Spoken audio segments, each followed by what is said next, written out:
beautiful downtown Millheim, in the smack dab center of the Keystone State, this is Lou Bryson with Seen Through a Glass, the podcast that's mostly about food and drink in central Pennsylvania. But it's not the usual day for another installation of central Pennsylvania food and drink information, so why am I here?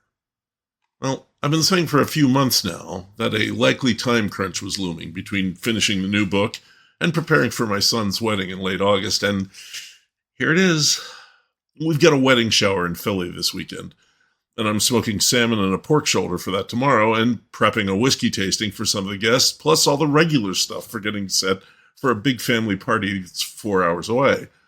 And I'm also in rush mode to get the text of the new book done so that my collaborationist, Pints and Panels artist M. Sauter, has time to get the drawings done in time to meet our final deadline, which is 2 days after my son gets married.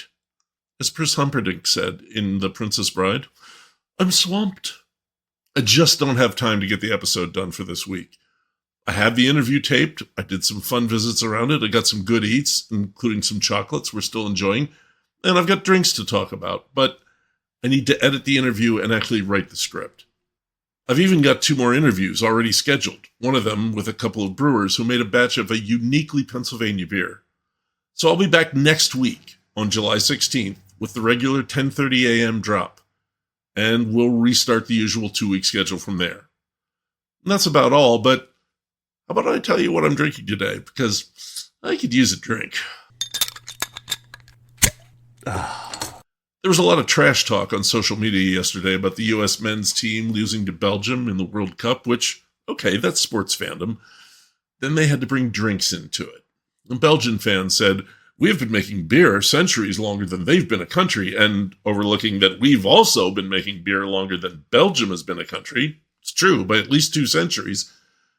That's a fair point, considering how awesome Belgian beers are.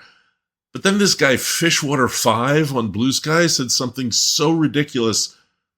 Yeah, but they only make one style of beer. Son, I don't know you, but I can confidently say you've rarely been that wrong before. Belgium is home to an incredible and wonderful array of different, even unique beers. It's like malt Disneyland. So I'm going to crack open a favorite, a standard among Belgian beers, Duvel, a strong golden ale made about halfway between Antwerp and Brussels.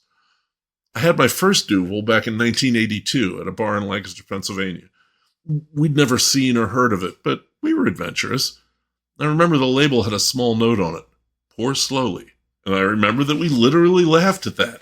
Pour slowly, what's that about? Sure, Belgian Benny, whatever.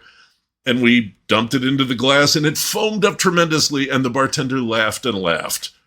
Duvel is brilliantly carbonated, and if you do pour slowly, you're rewarded with a wonderful cap of thick, white, mousse-like foam, which I know now. I can tell you more about it, but it's better to just dive in. I do have it in my Duvel glass. I have 3 Duvel glasses, actually. Like I said, it's a favorite. It's funny. I'm not going to be able to get a picture of this, but the cap is in the tulip glass, and as it has collapsed a little bit while I've been recording, the base of the foam is still the whole way across the glass, but the top, where the narrower part of the tulip glass is, has shrunk down.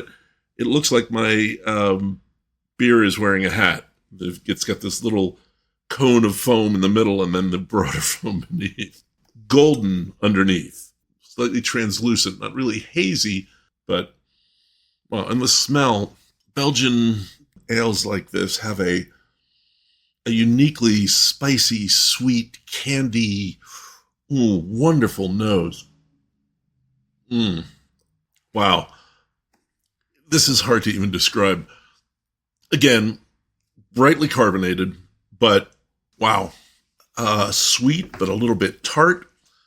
There's that spiciness, and it's a bright spiciness, almost like an allspice and a little bit of just a hint of clove and some cinnamon there. Would you like the really spicy hard candies my grandmother used to have? Boy, I'm loving that. And the finish is just, it's almost like there is no finish. It just keeps singing in my mouth. I love this stuff, and I feel better already. And I'm going to get back to work.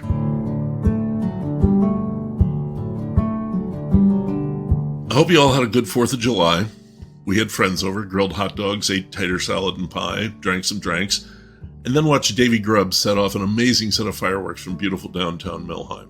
It was pretty great.